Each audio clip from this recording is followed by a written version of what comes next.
भुजगेन्द्रहारम् सदा वसन्तं हृदयारविन्दे भवं भवानी सहितं नमामि।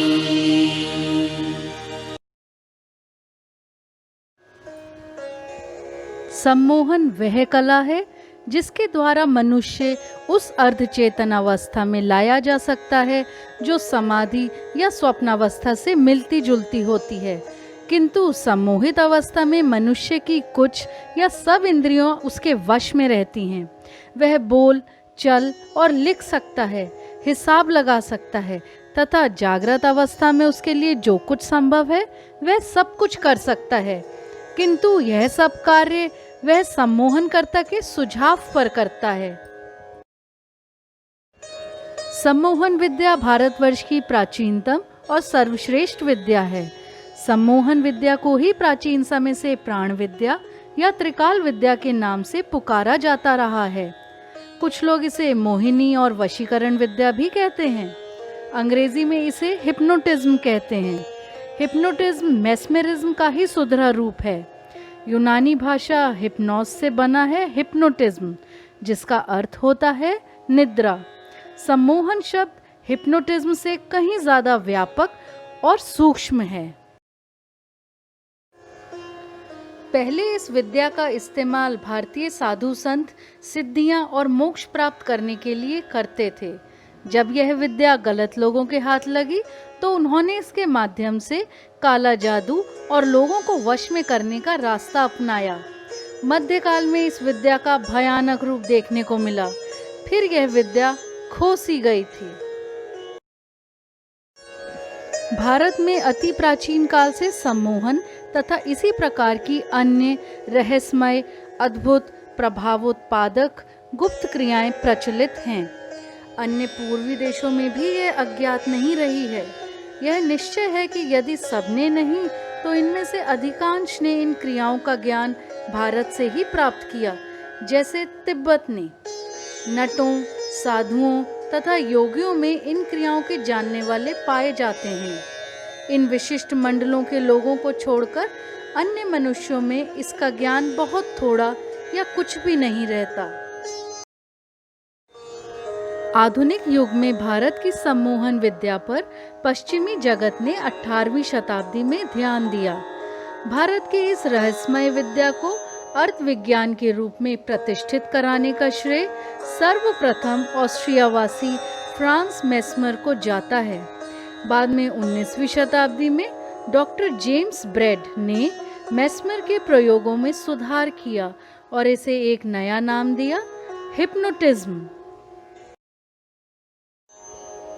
मेस्मेरिज्म क्या है? पाश्चात्य डॉक्टर फ्रेडरिक एंटन मेस्मर ने एनिमल मैग्नेटिज्म का सिद्धांत प्रतिपादित करते हुए अनेक व्यक्तियों को रोगों से मुक्त किया था। उनके प्रयोगों को मेस्मेरिज्म कहा जाता है। मेस्मेरिज्म के प्रयोगों पर जांच बिठाई गई और बाद में इसे खतरनाक मानते हुए इसे प्रतिबंधित कर दिया गया।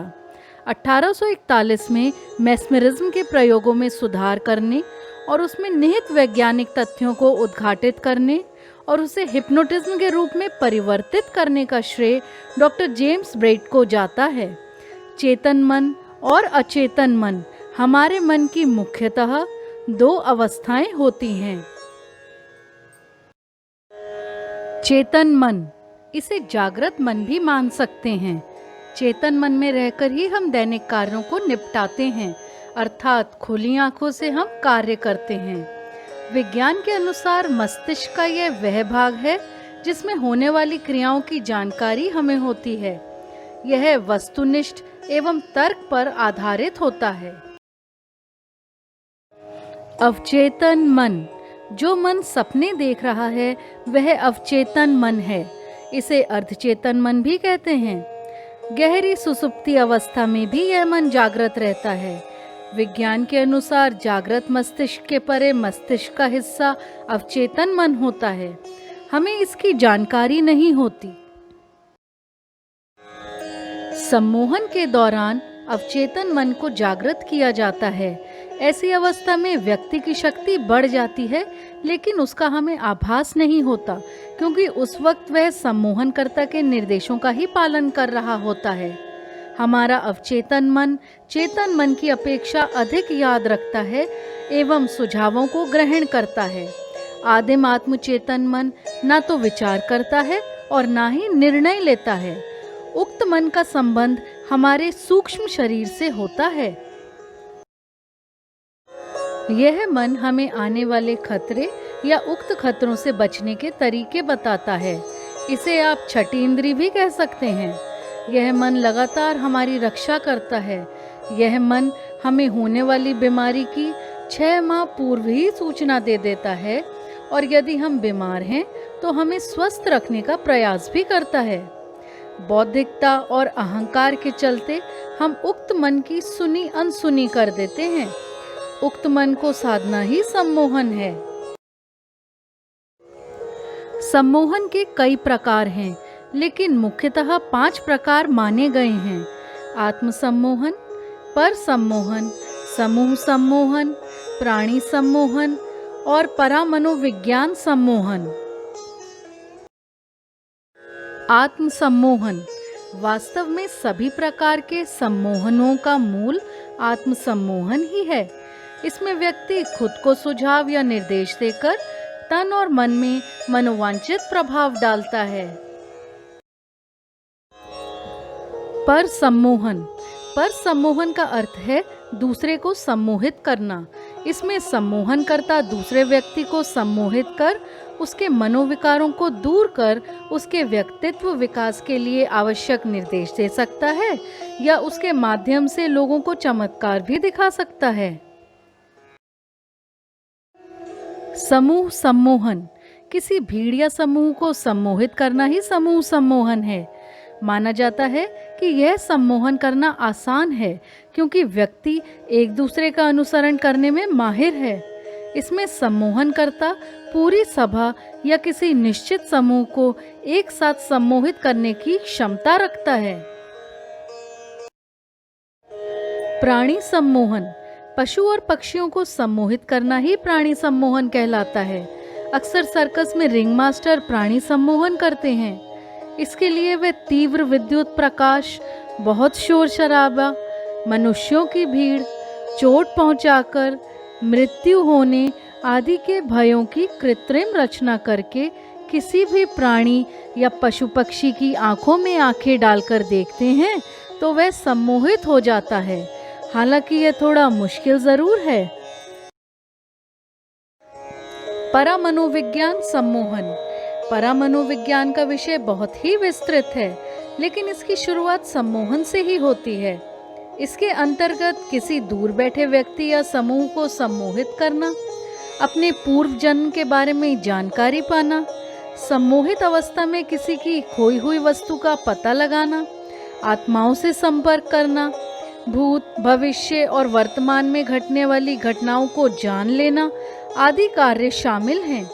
इसमें व्यक्ति सम्मोहन की इतनी गहरी अवस्था में जाकर पूर्णतः ईश्वर माध्यम से जुड़ जाता है। यह अवस्था किसी योगी या सिद्ध पुरुष से कम नहीं होती। भगवान श्री कृष्ण को ब्रह्मांड का सबसे बड़ा सम्मोहनकर्ता माना जाता है। श्री कृष्ण का एक नाम मोहन भी है। मोहन अर्थात सभी को मोहने वाला। श्री कृष्ण का व्यक्तित्व, उनकी सुंदरता सभी का मन मोह लिया करती है। जिन श्री कृष्ण की प्रतिमाएं इतनी सुंदर है, वे खुद कितने सुंदर होंगे। श्री कृष्ण ने अपने जीवन में सम्मोहन की कई लीलाएं की हैं। उनकी मधुर मुस्कान और सुंदर रूप को देखकर गोकुल की गोपियां अपने आप को रोक नहीं पाती थीं और उनके मोहवश सब कुछ भूलकर बस उनका संग पाने को लालायित हो जाती थीं।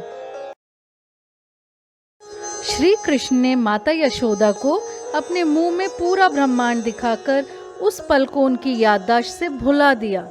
बस यही है सम्मोहन। श्री कृष्ण जिसे जो दिखाना, समझाना और सुनाना चाहते हैं, वह इसी सम्मोहन के वश बस वैसा ही करता है जैसा श्री कृष्ण चाहते हैं।